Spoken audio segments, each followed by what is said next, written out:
So guys, boom, earlier today, right, I'm just chilling, just laying down. I'm on Instagram, just doing what I'm usually doing, and I'm just thinking to myself, right, I want to see what other people are saying about the new 24/7 sports rankings that just dropped for that 23 class. I mean, we saw Bronny James, he's currently ranked, I believe, 40 or 41. Mikey Williams at number 19. We got a new number one player in the country, Isaiah Kohler.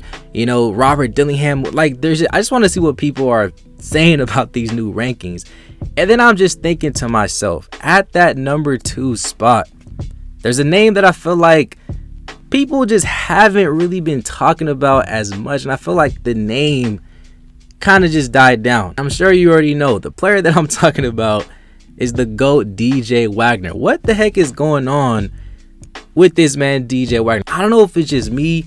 I don't know, it may just be me. Let me know in the comments section below if you guys are also thinking the same thing. I mean, I feel like I said, people aren't really talking about DJ Wagner, and it really begged the question, are people have they caught up to DJ Wagner? Is DJ Wagner still a top 3 to 5 player in the country? Why aren't people saying he's the unanimous number 1 player like how people were saying previously after his freshman year? I mean, I'm sure you guys remember there was a whole debate between Mikey Williams and DJ Wagner, who's really the best player in the country. DJ Wagner, he's always been the player that people regarded as the best player in this class. But if you've seen over the last few rankings that have dropped across pretty much every site besides ESPN, I mean, first there was GG Jackson. He was the new number 1 player. And then now currently there's Isaiah Kohler, the new number 1 player in the country. And it's even crazier to me because he's also a point guard too. So DJ Wagner, he's not even ranked as the number 1 point guard in the country. I ain't gonna lie, this 2023 class has a ton of phenomenal guards like Robert Dillingham, obviously, Isaiah Kohler, Simeon Wilcher, Caleb Foster. I'll even throw this man Bronny James in there. There's so many great guards in this class. But like I said, it just begged the question, are players catching up to DJ Wagner? You watching this video real quick, I want to know your overall opinions on this take. Comment down below, guys, and let's get a great basketball conversation started. It literally takes 2 seconds, bro. If you're not subscribed to the channel, what are you doing?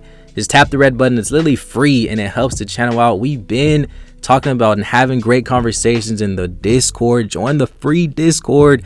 I'm trying to hit 500 members in there, so all the links is in the description. I don't want to make the intro too long, but guys, like I said, DJ Wagner, I feel like it's very important to mention that guards usually don't stay as the number 1 player overall in the country. I mean, if you guys remember, like I said at the beginning of this video, in his freshman year, I mean, well, from what I saw, at least in his freshman year, it honestly looked like DJ Wagner was just miles ahead of every other player in that class. I ain't gonna lie, at that specific time, I thought he was way better than this man Mikey Williams. Now it's a different story. I definitely feel like Mikey Williams got a lot better. That's another video for another day. If you guys want a comparison video, let me know down below. But DJ Wagner, I feel like at that time, this man DJ was miles ahead of every other player. I mean, it honestly felt like he had little to no weaknesses, at least at that specific time. He was textbook execution. The way he was coming off screens, the way he was performing on and playing on both sides of the ball, playing against ranked teams and actually showing up and actually wanting to smoke and wanting to guard the best player. DJ was that dude. I'm not gonna lie, to me, he's still that dude for sure. But like I said, I feel like people have just forgot how great of an overall player that he really is. And in my personal opinion, he has to be somewhere in that top 3. I don't care what nobody says. But one thing that I have noticed with DJ Wagner whenever I do watch his game is, like I said, a weakness that I do feel like he does have is sometimes he can get a little bit tunnel vision-y at times. And I feel like that's because he's not your traditional type of point guard. In my opinion, I think he's more of a scoring point guard that's a little bit unselfish. He's not even a little bit, he's super unselfish, but he's more of a scoring type of guard. In my personal opinion, I think a good comparison is definitely like a Tyrese Maxey. That's the type of point guard that I see DJ Wagner being on that next level and even college. And that's even another conversation too. Is he going to be able to translate to that collegiate level a lot easier? And is his game going to translate? And is he going to be able to perform on that collegiate level? I personally think that his game is going to be a lot better on college. Personally, I just think the way his game is molded, the way that he's more of an unselfish type of player, the way that he's a player that can play within a system and he's not a guy that the system revolves around, I just think DJ Wagner is going to shine on that collegiate level and potentially even the NBA as well. I also feel like you can see the improvement that DJ Wagner has made within these past couple years as well. I mean, this past season for his junior year, he averaged around 20 points a game, 4 rebounds, and it's crazy that he averaged more steals than he did assists, with close to 4 steals a game, I believe, which is honestly very, very crazy. And like I said, I think he had a pretty solid year and definitely performed well in a lot of those big games. Obviously, he had a struggle against Montverde Academy and Calvary Christian, but even after that, a lot of players would have been hurt. A lot of players would have been out of there. Their mentality would have been out of there. But DJ, he still finished the season strong, and he helped Camden make it to that Tournament of Champions final. And unfortunately, he did lose to Simeon Wiltshire and Roosevelt Catholic. I don't know, maybe that could be a reason why he's not the #1 player. But on a side note, they definitely got to bring the Tournament of Champions back. If you're in New Jersey, let me know in the comments who's from New Jersey. I actually think his EYBL season, it wasn't the greatest, but it also wasn't the worst. I actually think it was just pretty solid. I don't think he really blew anybody away. And also the fact that the New Jersey Scholars didn't make that Peach Jam final tournament, I don't know, maybe that could be a reason why he's not the #1 player. I feel like a lot of people had very high expectations for the Scholars with the amount of top players that they had with Aaron Bradshaw, Mackenzie McBucko, obviously DJ Wagner. Those are 3 guys. I even throw Sion Medley in there too. Those are 3 guys. DJ Wagner, Aaron, and Mackenzie. Those are 3 guys that are in the top 5.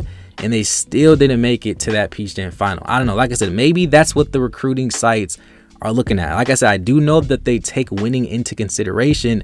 So I wouldn't be surprised if that's the reason why he's not the #1 player. Same thing whenever they played against Robert Dillingham and CP3 and Aiden Holloway. They did lose that game. So guys, I don't know. I'm just telling you what these recruiting sites are probably thinking. They're probably looking at this and taking that into the consideration.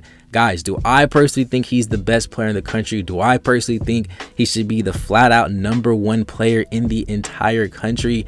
Guys, I've been saying this for the past couple of months. A lot of different guys could be that #1 player. You can put a Robert Dillingham, obviously. You can put a Simeon Wiltshire. You can put a Justin Edwards. You can put a DJ Wagner, Isaiah Kohler.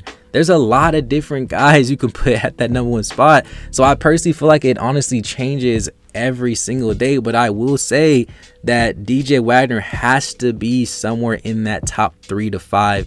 In my personal opinion, I briefly touched up on Isaiah Kohler being that new #1 player. Guys, if you literally sit down and watch this man Isaiah Kohler play, he's easily or arguably the best floor general type of guard in this class. It honestly just looks super easy for this kid. Whenever he's coming off these pick and rolls, he just knows how to attack the rim and attack the big and how to place it right on point for the bigs on those pick and rolls and just finding his teammates. I believe he was one of the top 2 leading assist makers in the EYBL as well. And like I said, he can score the ball too, and we saw him at that Elite 24 game hitting that game winner on a step back 3-pointer, where people are saying that he needs to improve on his jumper. Guys, you can see the progression with Isaiah Kohler. I know a lot of people aren't going to say that he should be the #1 player, and I know nobody's really expecting him to be that #1 player, but like I said, if you sit down and watch him, hey, ain't gonna lie, it honestly makes sense. But like I said, DJ Wagner, I don't know why people aren't really talking about him as much anymore. I don't know. Like I said, it may just be me. It may just be me noticing that. Guys, you watching this video, I do want to know what you guys think about DJ Wagner being and kind of dropping down. I know he's number 3 now on Rivals.com and he's number 2 on 24/7 Sports. I believe ESPN, they're about to be dropping their new rankings. So if he drops on that ESPN one, man, I ain't gonna lie, it's honestly gonna be very tough. But in the comment section down below, like I said, I want to know your overall opinions. If you made it to the end, bro, please smash the like button, bro. It literally takes 2 seconds and it helps the channel out in so many ways. Don't forget to join the free Discord. Follow me on Instagram at JuiceMadeHoops with the extra S at the end. New video tomorrow. I'm honestly trying to drop every single day for the rest of August. So if you guys want more videos, hit that subscribe button, hit the like button, do all that. I love everybody watching these videos, and it's been an episode of Juice